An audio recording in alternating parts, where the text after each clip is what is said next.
Good afternoon, everyone. It's Deaconess Elizabeth, and it is Friday, July the 30th. And I'm here again for our daily devotions. Today we will be in the book of Acts, starting at the 25th chapter. So if you'd like to follow along, you may turn there now. Now, 3 days after Festus had arrived in the province, he went up to Jerusalem from Caesarea. And the chief priests and the principal men of the Jews laid out their case against Paul, and they urged him, asking as a favor against Paul that he summon him to Jerusalem, because they were planning an ambush to kill him on the way. Festus replied that Paul was being kept at Caesarea, and that he himself intended to go there shortly. So, said he, let the men of authority among you go down with me, and if there is anything wrong about the man, let them bring charges against him. After he stayed among them not more than 8 or 10 days, he went down to Caesarea. And the next day he took his seat on the tribunal and ordered Paul to be brought. When he had arrived, the Jews who had come down from Jerusalem stood around him, bringing many and serious charges against him that they could not prove.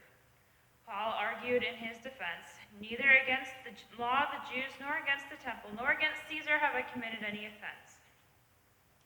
But Festus, wishing to do the Jews a favor, said to Paul, do you wish to go up to Jerusalem and there be tried on these charges before me?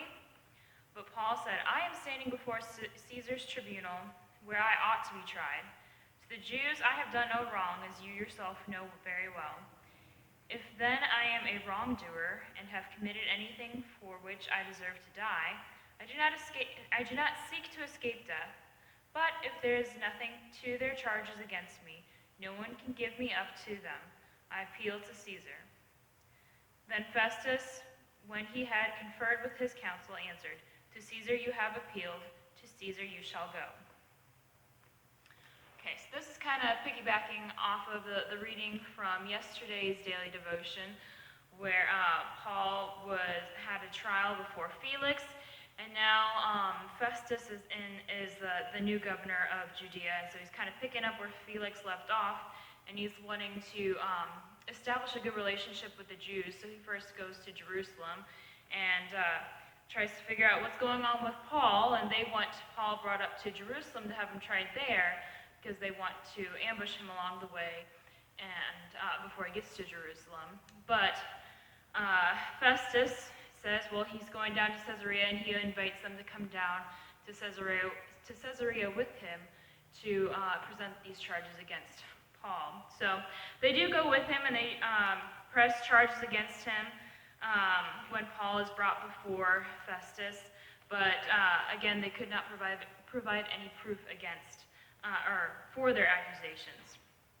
So, and then Paul again says he's done nothing wrong against the Jews, and then Festus kind of asks if Paul would be willing to stand trial in Jerusalem, and just to gain a little favor with the Jews that he's kind of ruling over. And Paul says, well, I'm already being tried here in Caesar's court,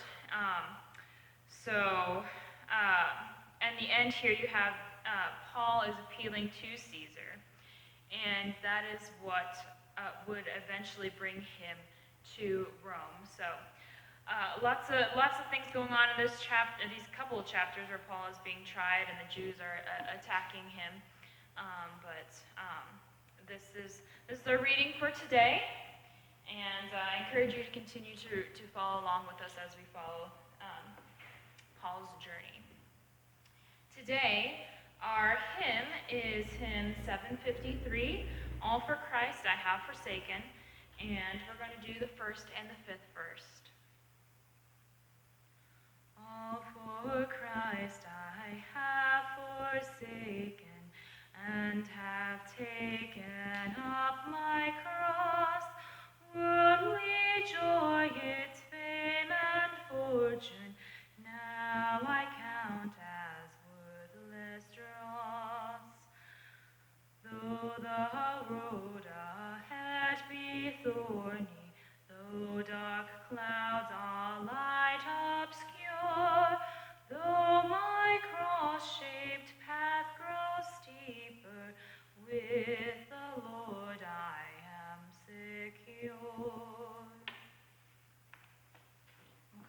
with the Lord's Prayer. Our Father, who art in heaven, hallowed be thy name. Thy kingdom come, thy will be done, on earth as it is in heaven. Give us this day our daily bread, and forgive us our trespasses, as we forgive those who trespass against us. And lead us not into temptation, but deliver us from evil. For thine is the kingdom, and the power, and the glory, forever and ever. Amen. Thank you for joining me for today's daily devotion. Just a few announcements coming up. This evening we do have some of our youth participating in Braille over at Messiah, the building down the hill. So hopefully many of our youth are able to come out to help with that and to get that experience. And then we will be having women's coffee hour tomorrow at 10 a.m. We'll be meeting again at Froth, so hopefully I hope to see many of you ladies there for that as well. And then just looking ahead to this next week, our next youth night will actually be a pool party at 4 o'clock, so please see the announcements in our newsletter for more details about that. And then if you are involved in the hymnal, repairing the ribbons, we will be meeting after church on August the 8th. So just a few things to keep in mind throughout these next couple of weeks, and hope to see you for many of these events. So hope you have a wonderful rest of your Friday.